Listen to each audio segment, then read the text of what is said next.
Hey everybody, welcome to the Herd Fit Podcast with Dr. Sam Marie and myself, Coach David Syvertson. This podcast is aimed at helping anyone and everyone looking to enhance their healthy lifestyle through fitness, nutrition, and most importantly, mindset. All right, welcome back to the Herd Fit Podcast. I am Coach David Syvertson. I'm here with my co-host, Dr. and Coach Sam Marie. Back just the two of us for today. We have a really fun topic to talk about, very relevant to Sam's current change of life as a new owner of CrossFit Bison. And this is a topic that we've talked about from inception, from day one. I actually can recall some experiences back when I was an athlete, member, coach at CrossFit Hoboken back in like the 2011 era that I'm going to bring up. And the topic centers around what is more important for gyms when it comes to your membership. Is it about getting new members, new people in the door, or is it about retaining the people that you currently have? Which is more important? I know any discussion like this, a debate, the answer is usually in the middle, right? We cannot lean in one way or the other. It won't work if you do, for obvious reasons. But I do think some gyms get this wrong in terms of putting way too much emphasis on one side or the other. You do need to be hybrid here. You need to look at it from both perspectives. I do lean a certain way that we'll get into at some point. But Sam, I want to talk about this from the perspective. We've been in three perspectives, all right? We've been owners, currently are, okay? We've been coaches, not owners, and we've also been members of a gym that have no affiliation to being on staff or ownership. And I want to look at it from those three perspectives. Opening thoughts for you on a topic that is really important, both with CrossFit and gyms outside of CrossFit. What is more important, getting new people in the door or keeping the ones that you have? Yeah, this is probably, for every CrossFit gym out there, one of the most important concepts in order to be successful and to grow. And you might think, yeah, I'm also in a business where this is important. And there are a lot of businesses where you need to focus on both new members and retention of new members or retention of members. But it's a little different for gyms, and I think even more different for CrossFit, because the way the CrossFit model works, the way gyms are successful, is not exactly the same way as most other businesses are. And you've seen it at Hoboken, you've seen it at our old gym when you first started growing. And now I think more than ever, as a mature gym and 10 years in, like, this is even bigger topic to talk about than it ever has been, because it's not, like, you'll talk about the different growth phases and where your priorities are, but how do you maintain that sort of focus and thinking about both parts of the equation when now you've had a lot of experience, like you said? Yeah, and the answer to me, like the way I approach something like this, if this was an owner meeting right now and we had, Dee and Hawk with us and meetings that I've had with Tafaro over the past 10 years, like this has come up several times. And I kind of want to peel back that curtain a little bit and be like, hey, what are those discussions like? And I think it's really important that in this kind of discussion, we understand that it's a blend of art and science. I lean more towards it's more art than science, because I don't think you have a template out there that you can follow that we did or vice versa. But what I do think is really important is that if and when you have a strong opinion about a certain side of a debate like this, you have to try to play devil's advocate to your own opinion. And to me, that's one of the skills of people that are very, forward thinking. They can adjust on the fly and they're good at pivoting. Is like, hey, I feel a certain way, but I'm going to try to talk myself out of this solution to really confirm that I actually believe in this solution, or at least be ready for the downfalls of whatever direction you go in. Because I think that you can really condition your response to, hey, let's say we come up with this solution to this problem that we might have at some point and it doesn't work. We should have anticipated it not working, and we should have a response ready for that. So that's kind of where this discussion is going to go. We're going to look at it from the perspective of owners. That's where we're going to start. We're going to look at it from the perspective of coaches, who, in my opinion, I still think they're the most important people to an affiliate or any gym. And we're going to look at it from the perspective of members, because their opinions at the end of the day, it matters most. Of course.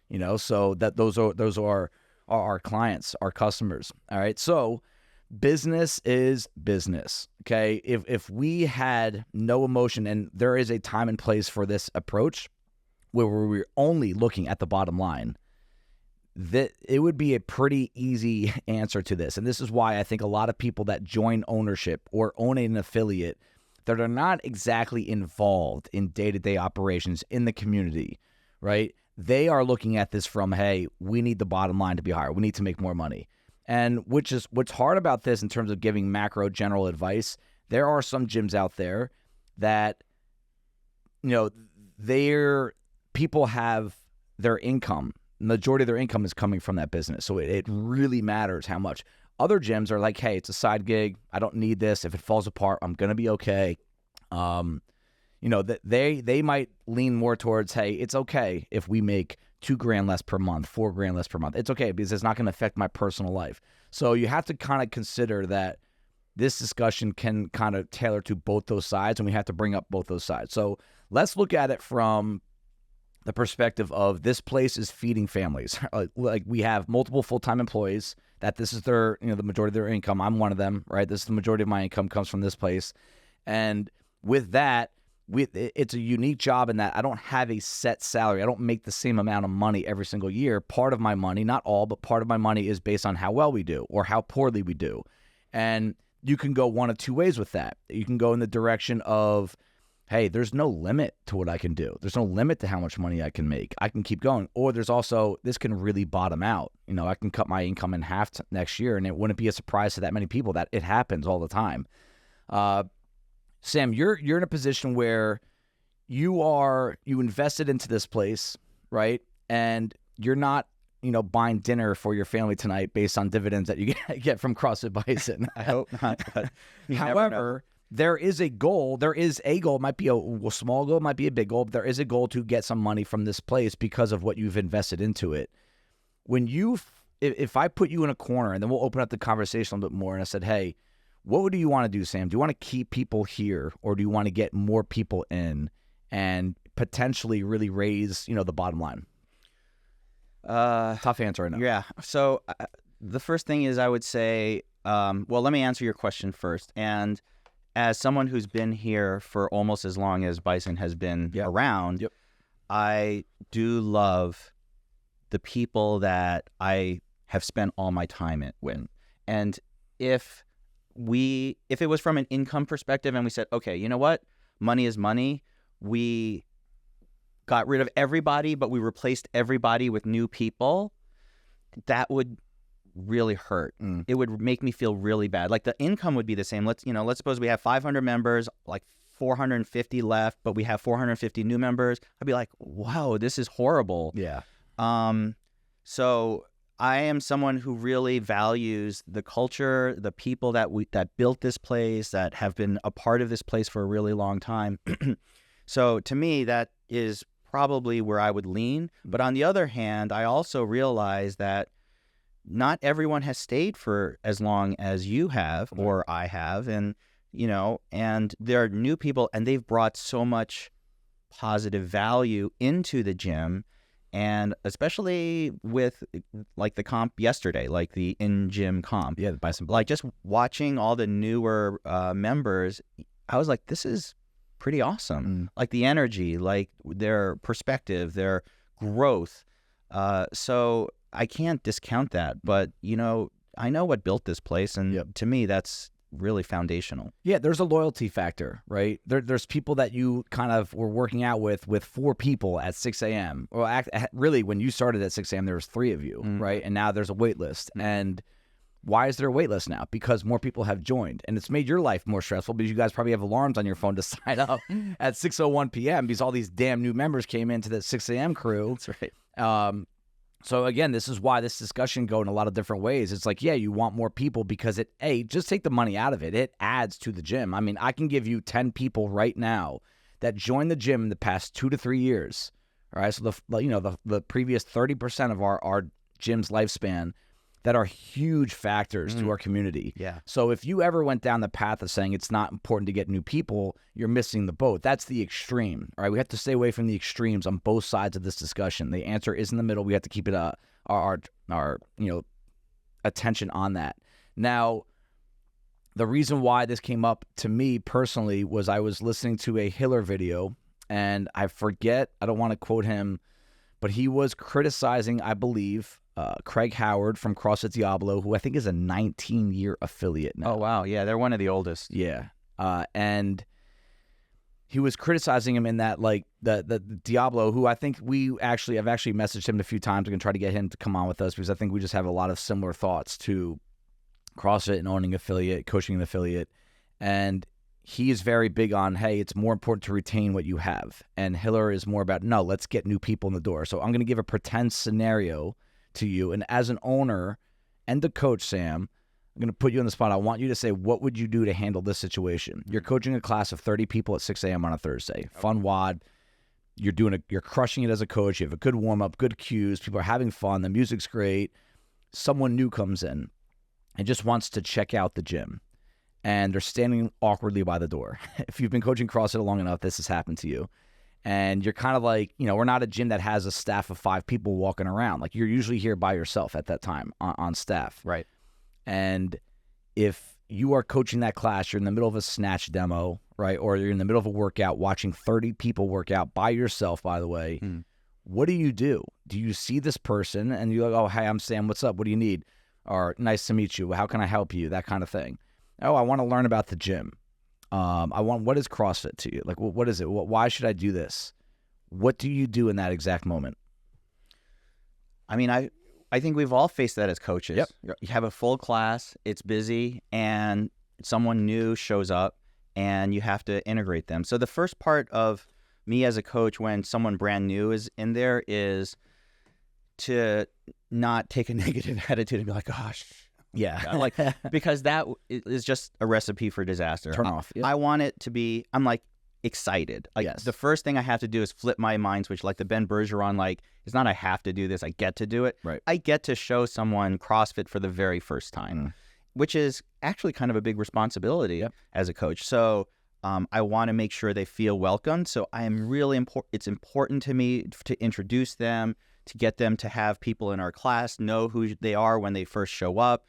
And I would say that most of our members are really good at introducing themselves, saying hello, talking to new members. I think I'm not going to brag, but I think we're among the best in terms of what I've seen when I've dropped in on 100%. boxes. Yeah, I mean, you've dropped in a lot. Yeah, I would say you've dropped in as much, if not more, than anyone I know to other gyms. So your opinion on how you're treated as a drop-in, it matters compared to what we see here. Then I want them to feel comfortable with the movements and what we're doing. I always put them up front because then I can really make sure I keep an eye. Now, the problem is I also know that I'm not really giving as much attention that day in that class to everyone else. But most people are very understanding about that. Yep. They know it. And especially in the morning, they're not looking to, they're looking to get their workout in and mostly go. Like, we have a lot of people who are very experienced. Mm-hmm. So if I kind of pull back in terms of my attention to them and I really am focusing on this person, and then I just want to keep them safe and have a positive experience. I don't want them to go crazy. I want them to do the movements that they feel comfortable with. And then the third thing is not be like that golden Labrador retriever puppy where I'm just kind of slobbering all over them. Yeah. Because first of all, it's a little overwhelming if you pay too much attention like that. Yep. And the second thing is that you don't know where this person's going to be. Maybe they love it. Maybe they're just trying it out and they're not going to stick around. Mm. So you do what you can, but you also don't make them your chew toy where you're just beating them up over it as well. You don't want to come across as this overly overbearing, salesman. Right. Yeah, I hope you like this. How's my class? How's the movement? Right. So over the years, I think I've found a better balance with that. And so my only goal is that class for them for that day is a good one. Yeah, so that's a really good perspective from a coach. And Sam, yes, owner coach right now, but that is really what any coach should really be striving for is, hey, don't forget about the class. Don't be overbearing, but that first experience in the gym is a lasting one, especially if they're working out. Sam's example was, hey, someone's coming in to work out with the group.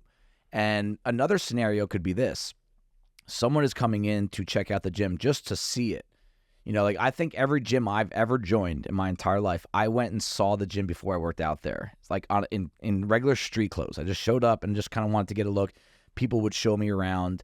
All right, cool. I'm going to come in tomorrow. I'm going to come in Saturday and come work out.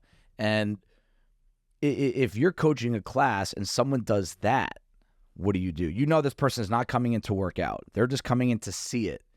And I think I've had a pretty specific strategy of dealing with that, where if someone comes in, especially on a big class, and I know, you know, we've been through this scenario so many times, you know exactly what's going to happen when they come in. You see someone's looking around, they got their jeans and their hat on, their nice shoes are coming from work. You're like, all right, that person's not here to work out.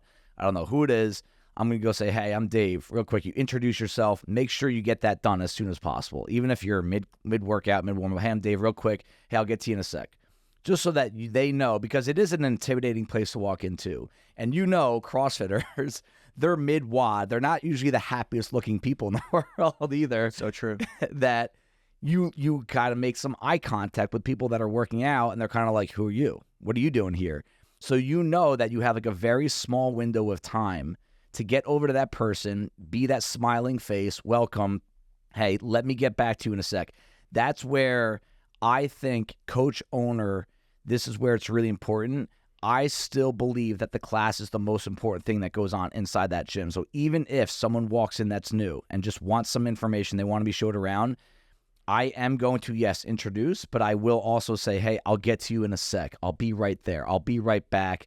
We'll talk. And then there's usually different glimpses of windows in a class, whether it's 1 minute, 3 minutes, 15 seconds.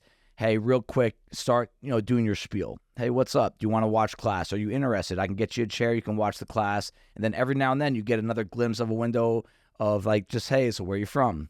What's your workout history like? But to me, I think it's really important in that environment, in that situation, the class is most important.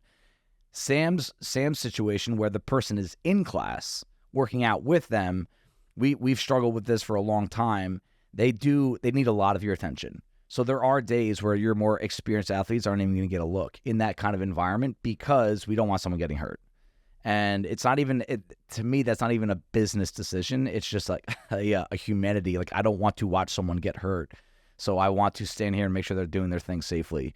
So that's like a blend of owner and coach perspective on what do you do in a situation with a new person in a room full of paying members. Here's another thing that I think about as an owner. And I noticed this before I was a coach, before I was an owner, before Bison was even a thought. Groupon. Do you remember Groupon? Yes. Okay, so when I was at CrossFit Hoboken, love those guys, by the way, they were on Groupon a lot. And it actually worked out for them. I think, you put a deal on Groupon and you got members out of it. So from a business perspective, owner perspective, it worked. It got people in the door. And let's say you got 30 people in the door and 9 of them signed up. That's a huge win, business-wise. Mm-hmm. I remember, though, and this is back when I went from paying a $60 a month membership to, I think it was like $185 at that time. And this is back in 2012 era, where I signed up for my class. I was still relatively new. And instead of there being 12 of us, there was 37 of us. Mm-hmm. And we were sharing ring rows with 3 people. Oof. And it was really unorganized, and it wasn't anyone's fault. I mean, the coach did their best, but there's 37 people in there, and 19 of them have never been inside a CrossFit before. 19. Like, just think about that, right? Wow. Like, what do you do?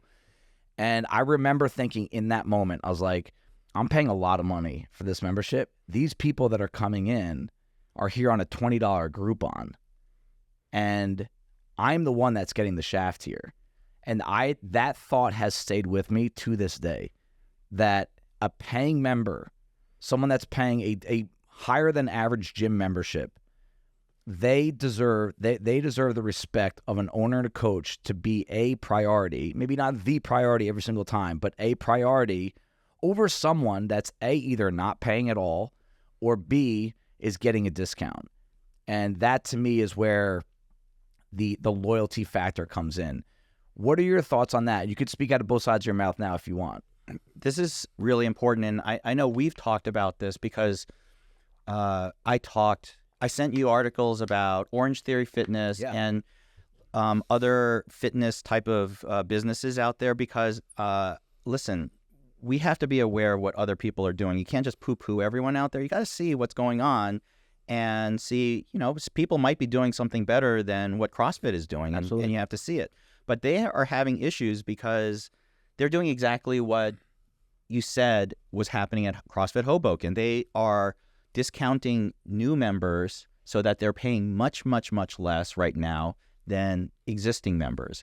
And it's driving a lot of discontent just because what you said, they're devaluing the membership, and the people who are experience. Right. And the people who are there feel robbed because they're like, why is this new person paying so much less than I am? Mm-hmm. Now, in a situation like CrossFit Hoboken, where it's in an area where there are a lot of young people, there's a lot of turnover, there's a lot of transients, young adults who just kind of come in and out. They have jobs, they're working in the city, they move out.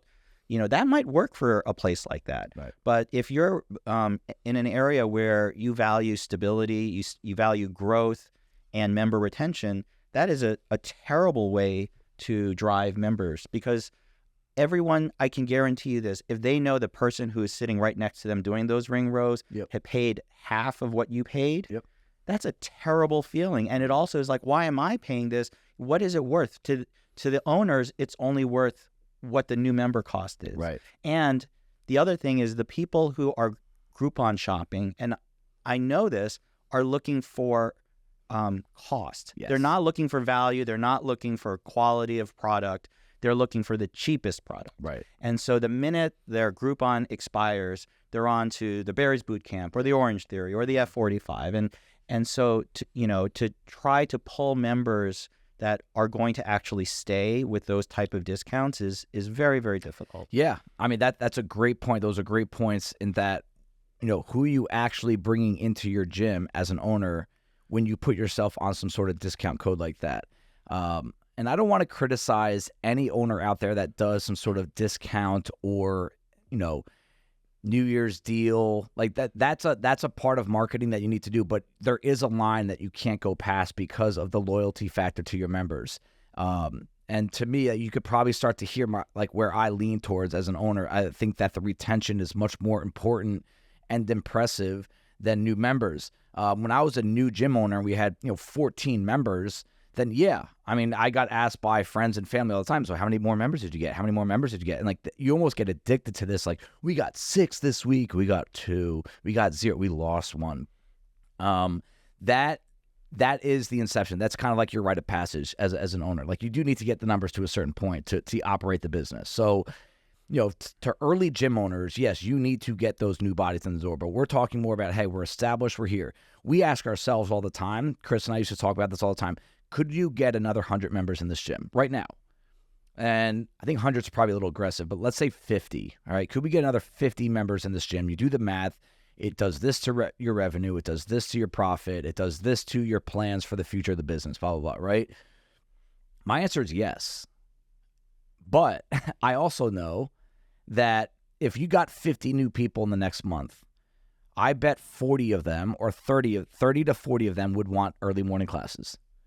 That's just the trend. I feel like 2 out of every 3 new members that come to our gym want early morning. It's just a very popular time to work out. That's our demographic. We have a lot of young parents. Yep. They need, or they're working professionals, and they need to get their classes in before the rest of their day happens. So my answer beyond, yes, can we fit people? Because we have more classes than anyone. We have 11 to 12 classes per day, and I think 9 to 10 of them have less than 10 people in them.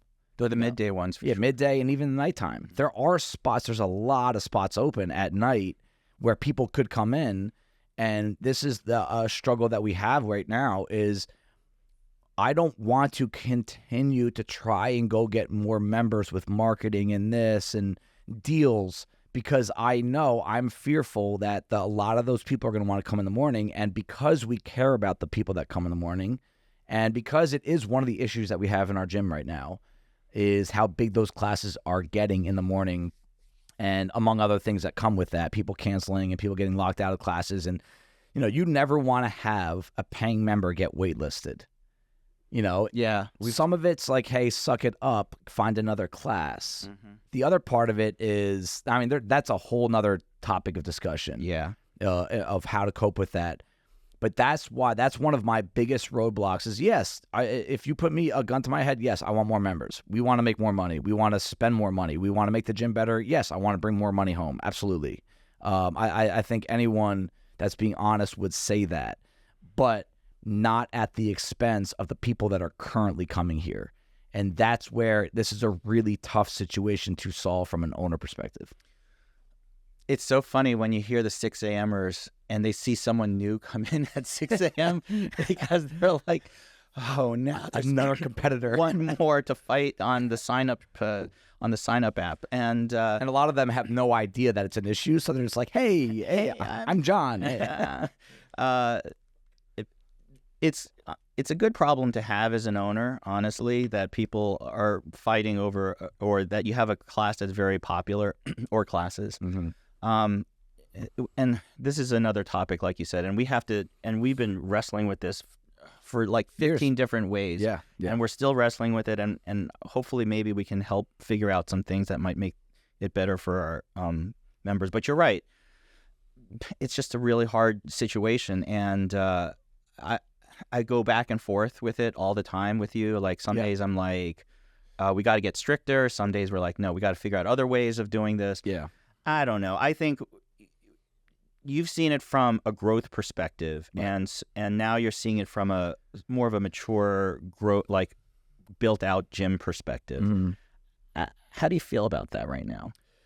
The shift, how like these next 10 years are going to be very different than the first like 10 in terms, years. because you're almost like, I'm afraid of growing bigger. Yeah, absolutely. Which is such a weird thing to say. It is. And like, I remember I've talked to a couple other guys that are, involved in the ownership now, and they ask you like, are you like, are you afraid of taking chances? Are you afraid of, being uncomfortable? And I'm not at all. The discomfort is nothing that makes me shy away from it. Like I've embraced that. I think CrossFit has done that to me, that like the more uncomfortable you can make yourself, the better you'll be in the long term.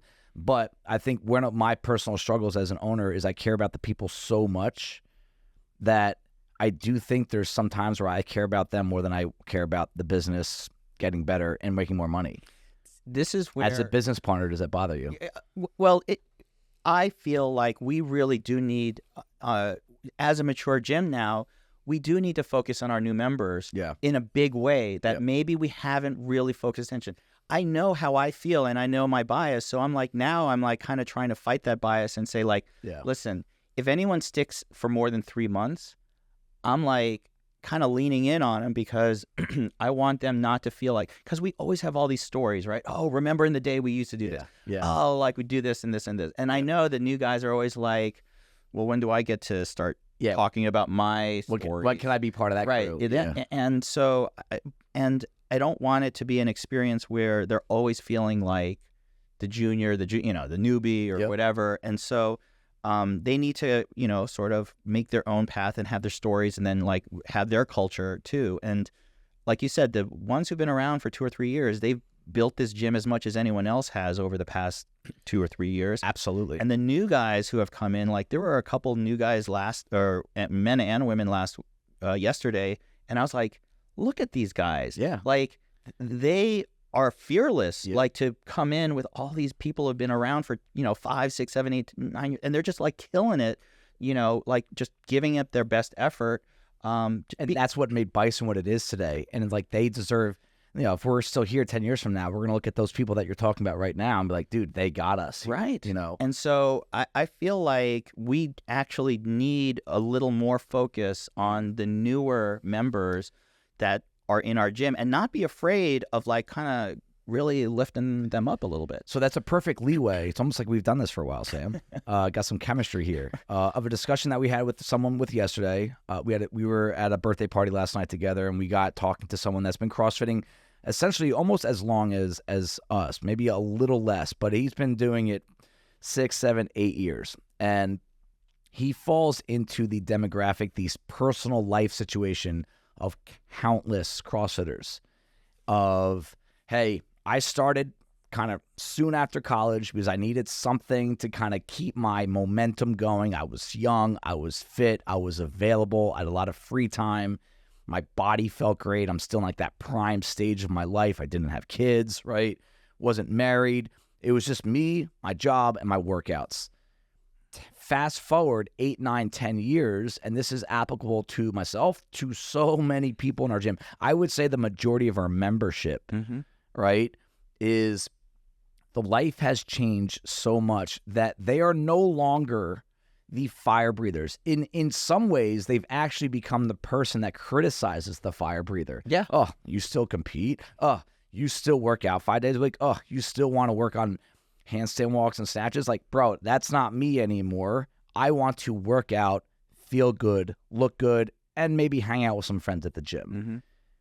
And that, to me, is the overwhelming majority of CrossFitters worldwide, because a lot of us started in that 2010 to 2014 era.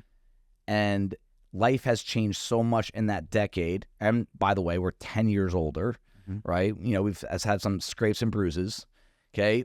That where is it a CrossFit affiliates, our responsibility to now tailor everything we do here, from programming to competitions to our presence on social media to the message that we try to preach to people? Is it our job to now scale things back, make things easier? Because these founding fathers, if you will, of both CrossFit and of Bison are no longer that into it anymore. Or do you say, hey guys, lack of a better term, thank you for getting us here. We got to go find some of more of those fire breathers to get us to the next 10 years. That's exactly what you're talking about right now. And you never want to push someone to the side, but I also don't want to hold their hand and then hold that person's hand. I have 2 hands. I can't hold 600 hands. You know, like at some point they're going to have to make their decision on, hey, do I still want to be a part of this thing or not? And as an owner, you have to find this like middle ground of somewhat holding their hands, or every now and then grabbing their hands, bringing them back, and also finding some new blood. Tough call. That was it was such an interesting conversation with him, because he mirrored every demographic that we see in CrossFit. And that is the person that mirrored the rise and kind of fall of CrossFit in terms of a company. Like, you guys all started, like you said, young, enthusiastic. CrossFit was starting to really take off in the media. Like, they were on the game, like ESPN was televising. Rich Froning was huge. Like, all these guys were like just jumping on the bandwagon. Regional started taking off, and everyone started really getting into it. And then, as you said, CrossFit hit a bunch of roadblocks, or had issues. Everyone got older, and then what you could do at 25, you're not doing at 35. Right. Unless you just like went all in and really took care of yourself, and like, you like really drank the Kool-Aid and never got off it, which again, we see people in their 40s and 50s crushing it, but they're really into it. They don't have much going on outside of that. Right. So now he has a pretty jaded view of CrossFit in general, and also, like you said, the people who are really chasing after it. So is he valuable? He's really a valuable member. He goes to his 5:30 class in the morning. He has the crew that he likes. Once in a while, he's like, oh, I wonder if I can still hit a 225 snatch. He still participates in the open and does quarters, but he is not the future of CrossFit. Like, when CrossFit HQ is looking at members and member growth, because Don Fall, 10 million by 2030 or whatever it is, right? Like, are you going to build your business on that demographic? And I would say HQ is like, no.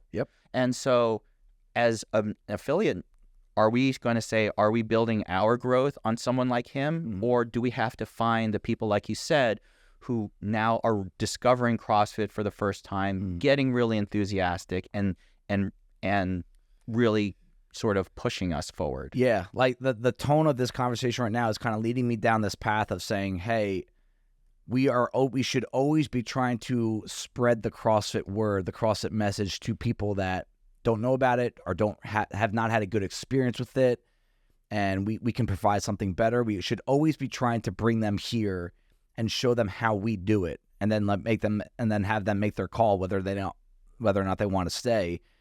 But you don't want to do it at the expense of pushing others to the side. However, and I do feel that way, there's a loyalty factor. However, all right, there's an asterisk next to that comment. the people that I am talking about, the former fire breathers that kind of touch and go, I like CrossFit, I don't like CrossFit. I don't want to get hurt. Hey, I'm going to, accept this and have to scale things and check my ego at the door. It's their responsibility to stay there too. They can't expect the daily invite to come work out, or even the weekly or even the monthly. At some point, I think it's almost like raising children. It's like, when they're young, like my son's age, you really have to do everything for them, include wipe their butt, like everything, like plan every meal, plan every bedtime, get them out of bed. Getting a text from my wife right now saying I'm trying to get him out the door, right? It's like but they start going through this teenage. Now your kids, they're a little bit more independent. Sasha's more mature than almost every adult I know, right? Like, and that was, it's a parallel to what we have here. At some point, you can't control everything a college-age daughter does. You're still there. Every now and then, I'm sure you have to pull her in and have a conversation with her, or she probably does that to you. But at some point, do you understand this parallel I'm trying to make with, like, early on, and that's why I think some longtime CrossFitters struggle with this, is when they're early, they get a lot of attention. Especially when the gym is early, too, because the gym is small. Right. At some point, I'll never take a single member for granted, ever. Mm-hmm. And I mean that with everything I have. Mm-hmm. However, as you get deeper into it, you probably won't get as much attention as you used to, because you're now that college-age kid. We're like, hey, I know you know what you're doing, and you also know the good and bad decisions about this. Mm-hmm. You also know that you need to kind of buck up a little bit and suck a few things up. Mm-hmm. And yes, the row run workout on Friday. I know some of you guys hated that workout. You got to show up yourself and freaking do it. You do. And I can't hold your hand while doing that, while also trying to bring some new people along that have never done that workout. That's why as we get to the size that we are, it gets really hard, because as coaches and owners, you can personally contact people if you have 50 members, 100 members, 150. Now you're getting to 200, 250, 300, and now it's like, it gets to be a challenge to personally connect all the time, constantly. Yep. And there are, if you go to like Two Brain or all these other like analytic type affiliate assistance type companies, they will tell you, like, you have to reach out X number of times to people to, for member retention and this and that. But you're absolutely right. Like, as an athlete in class, I know I'm a relative, like, would I like more contact in terms of, coaching or this or that? Yeah. Everyone would. Yeah. But I also know, like, the guy who just started 3 or 4 months ago, who's over there struggling, who you used to be. Yeah, like he like I know the coach needs to really work with that guy, and I know what I need to do anyway. I mean, I've been this for 10 years. Listen, if I wanted to get really better, I'd video myself. I'd reach out. I've done all those things. Yep. So what the F do I need the coach to sit there and be like, okay, Sam, like, let's, like, you know what I'm saying? Turn your knuckles down. For the 1800th time. Right, like, you're not listening to me because I've coached you this like 50 times, but do it again. Like, so there's a balance. Yeah. Like, as a coach, as owners, we're not saying ignore all of your experienced athletes. Never. But on the other hand, you are a valued resource to us. We rely on you. We want you to step up. Don't be a time suck or a resource suck. We also need to connect with you on a regular basis, value you. And I do that. I try, at least as a coach. Yep. I think all of our coaches do. For our stalwarts as well as the new people. But you can't be too... And we have a couple of people who are like the OGs who are like kind of needy about that. Yeah. Yep. And you're like... Yeah. I mean, come on. Yeah, and it's, again, like, long relationships now. We've had some people, I've been working with some people as members 8, 9, 10 years now, which is amazing to me. I love it. But it's like any relationship, right? The further a relationship goes together, you start to be like, doing this again. Like, I know what to expect from a lot of people in certain situations. And I know people know what to expect from me in certain situations as well, right? It's not just a one-way street there. But it's another good leeway to the athlete perspective, this member perspective. And again, we both have been members of a gym, not a coach, not an owner. All right. So we do have experience in this regard. if you are a member of a gym, what can you do? I'm big on what can you do to help solve an issue. So if you are a member of a gym and you're saying, man, these guys, all they want to do is just get more members and more money, and I'm the one that kind of working out in the back corner with a broken barbell, and I don't have a pull-up bar and a box I want because these 18 new people took my spot. What is one thing as a member that you can do other than have an open conversation with the owner or coach, like, hey, I just want to let you know I feel like I'm being pushed to the side a little bit, which is okay. I would have that conversation with anyone. Just be ready for a response, though. And you're like, I'm not. You don't just take that. Like, I'll have a response ready for you, and we could have a mature conversation. But what are some other things you could do other than, I don't want to say complain, but what are some things that you can do other than talking to a coach as a member of a gym that sees this conundrum occurring? Hey, they want to retain me as a member, but they also want to get some new people in here. What can you do? And I'm thinking more of like a mindset type. You know, I know we have people that feel that way and they won't speak up. Yeah. But they're always like, yeah, Sam always puts me in the back for the running workouts. He doesn't care about me. Like, how come he's always just... Now, you could always put me in the back, Sam, on a running workout, just so you know. Don't put me in the back. I freaking hate running. I need all the help I can get. Put me in the front, please. No. And so, you know, and I'm going to throw that back because I know that we have people like that feel neglected, that feel overlooked, that feel like they're not getting the contact that they would or should or used to get. Underappreciated. And they don't feel like strong enough or, you know, confident enough to come to you and say, hey, listen, like, why am I always the one being ignored? And I have a feeling we might have lost people just because they just stopped showing up because of that. That's where I think this retention versus new member discussion really centers back to is you will lose people over that. You will. If you're constantly chasing after new members, you will lose people. And you know, when we wrap this up in a little bit, I'm going to really kind of talk about where I have a strong lean towards, and I'll give a reason why. But at the same time, I never, ever want to lose a member because they feel like it wasn't as warm as it used to be. It wasn't as welcome. I wasn't getting as much attention. I would be upset by that. And if anyone does leave or has left and like, hey, Dave, I'm one of those people, I do think my first reaction would be I would apologize, and I would try to, you know, figure out, okay, when did this happen? Why did it happen? What could we have done differently? Is there really anything we could have done differently, right? Because I don't think it's ever a clear-cut issue of why that happens.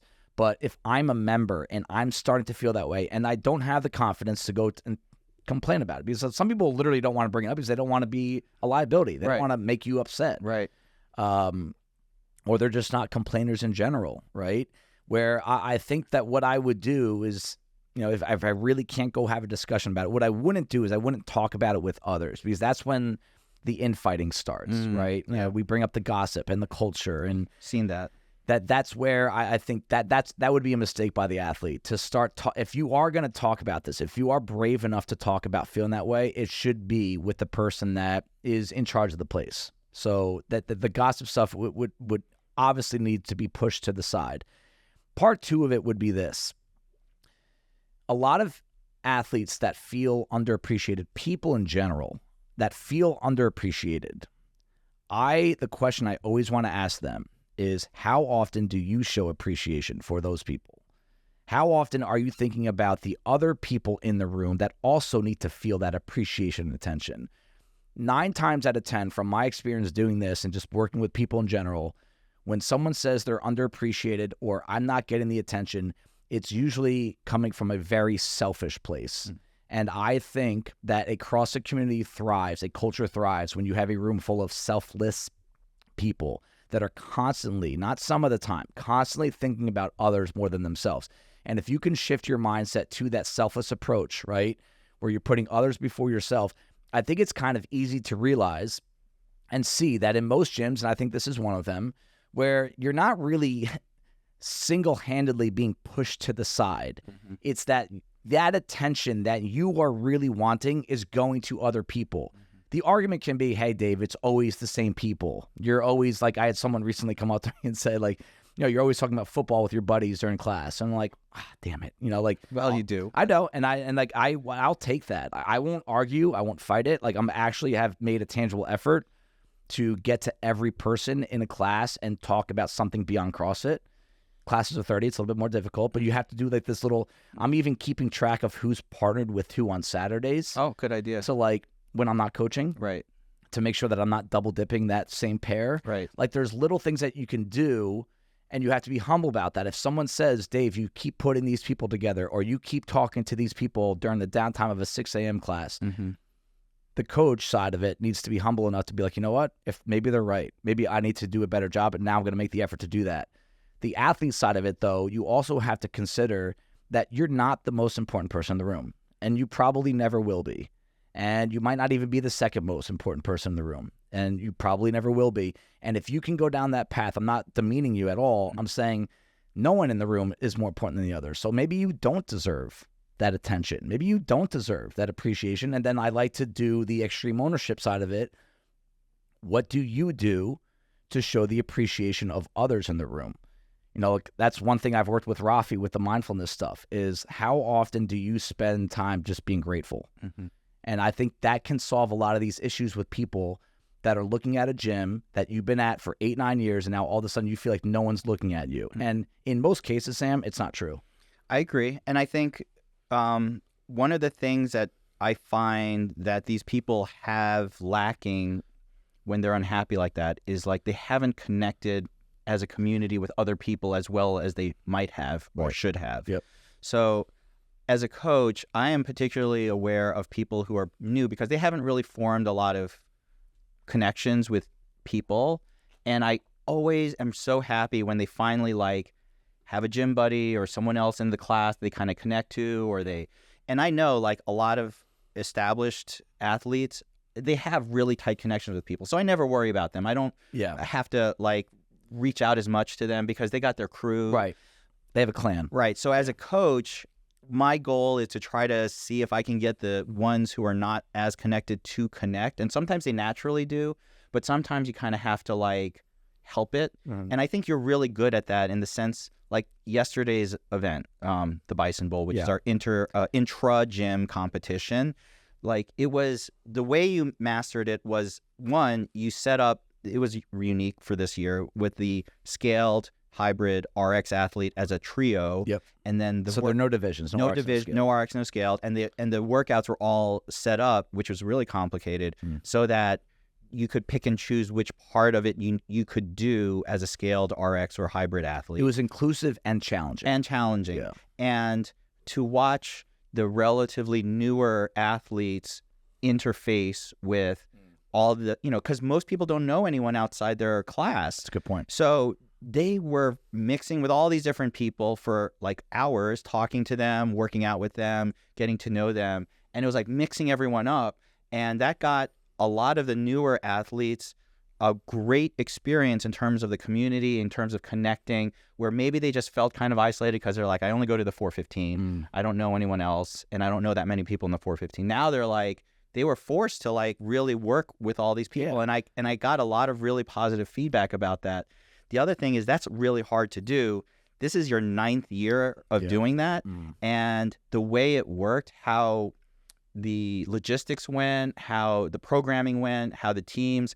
Now, of course, everyone's going to complain a little bit about the team makeup. But listen, the fact that it actually was as close as it was for a lot, like that is where a great gym can be successful in terms of both new member retention and keeping your established members, right? Because the established members were all there. They really enjoyed it. Yeah. They love it. They also met a bunch of new people because maybe they don't normally like reach out to all the new people, but they had to. So it's like events like that where a gym can really start to do both.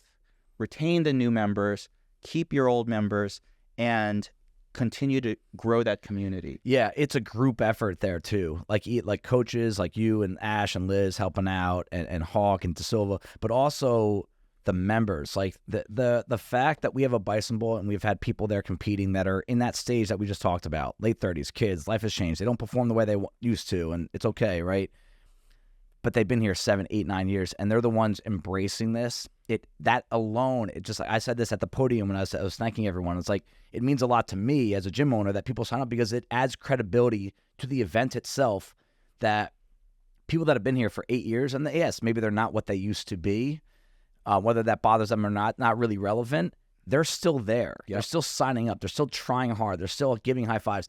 The amount of people in the past 2 weeks since the teams have come out have asked me for the word that you just said, this, hey, can you connect me with, blah, blah, blah, because I need his cell phone. We need to talk strategy for the workout. That's the purpose of the Bison Bowl. Fun, connection, do something you normally wouldn't do, working out with people that you don't get to choose to work out with. They're given to you, and that's what we do on Saturdays as well. I think Saturday workouts are always like a microcosm of the Bison Bowl. Yeah. It's like you show up as an individual, you get put on a pair, and whether you like them or not, whether you know them or not, you're going to go take on this 30 to 40-minute bonding suffrage together. So true. So that's from that athlete perspective, right? It's a huge responsibility. This topic, new members versus retention, it is first the owner's responsibility, then the coaches, but the athletes, I do think they have a responsibility, both from branching out, connecting, but also being aware of where you stand and what's going on around you. So to wrap this up, I want to put both of us on the spot. I'll go first. That if we were in a room, like we are now, okay, and said like, hey, gun to your head, you have to make a decision for the next 10 years of CrossFit Bison. What is more important to you? Retaining what you have or getting new people? And nobody listening is allowed to get offended, because I will say, I think the answer is truly that it's in the middle. You need both. I mean, a successful gym is getting new people in every month, but also holding on to the most of their people. And there's retention rates out there that they consider you successful or not successful. And, we've always been above that line, not tooting our horn, but I do think it's because we put a lot of attention on retaining and running things like the Bison Bowl. We hired someone, Liz, to run events for the gym to connect people. So that's all about retention. Trust me. That's not about getting new people. So to me, when I look at this from this perspective, I think early on, your first 3 to 5 years before you have a set culture, it's all about getting the new people in the door. And that will never change. You have to continue to get new people in the door. But from looking at from a perspective of a gym that has over 300 members, and we're still growing, by the way, we're still kind of moving that needle up slowly. I always come back to like the loyalty factor of, I think it's more important for us to hold on to what we have than getting new people in the door. Don't take that as I don't want to get new people in the door. I know for a fact that a lot of members that are here right now will not be here in 10 years. That is a fact. Some are going to get older and don't like it anymore. Some are going to start disliking us or me or new ownership or the programming, and they're not going to want to be here. That's part of the game, and you have to not be offended by that. And also, it's just not for everyone at some point. I think some people just get sick. It's a very trendy business, and I'm looking at this article that you sent me, Sam. Orange Theory franchisees form independent association to address low membership growth. And I read it, and I'm going to read my response that I sent to Sam. This was not planned, by the way, just looking at it. I said, that was a good read. I know fancy business terms and marketing strategies are important, but no mention of personal relationships and very little mention of leadership within the actual franchises. No mention of this being a trend-based industry. No mention of people wanting stimulation. The more I read things like this, both from CrossFit and outside of CrossFit, the more I think the people at the top simply do not get it. So to wrap that up, I think that the relationship side of a CrossFit gym is vital to the success. And if I know a lot of coaches and owners that you get burned out of that at some point, because it is a 24/7, 365 job. And the second you take your foot off the gas, people know. You may think you're faking it for a while, but people will know that, hey, they're just not that into me as a person anymore.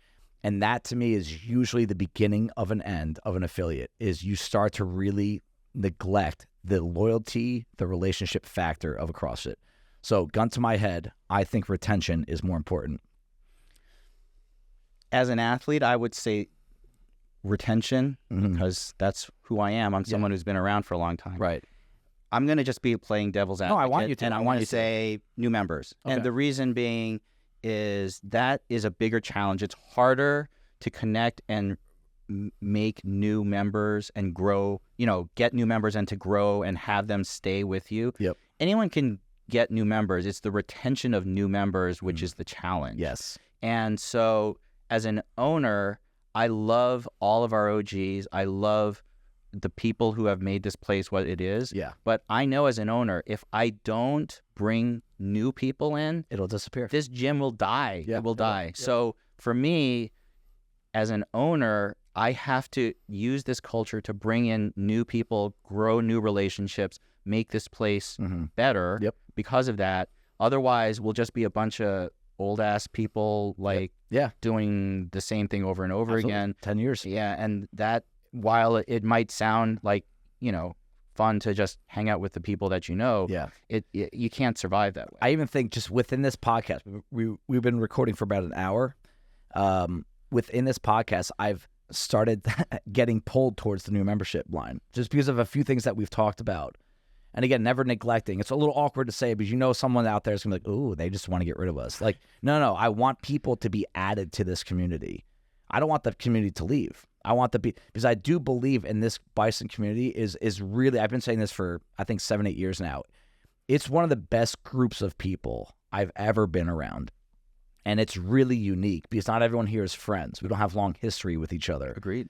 It's just a very unique group of people. And imagine how many unhappy people out there would benefit from being a part of it. So to say that you shouldn't go and try and get them would be foolish. But it only works if those people stay. That's right. So like we said at the start of the episode, the answer is both. But you can really make a strong case that either one of these is more important. My only advice to wrap this up would be, if you do own an affiliate, all right, stay loyal if you expect loyalty back. All right, thank you guys. See you next week. Thank you, everybody, for taking the time out of your day to listen to the Herd Fit podcast. Be on the lookout for next week's episode.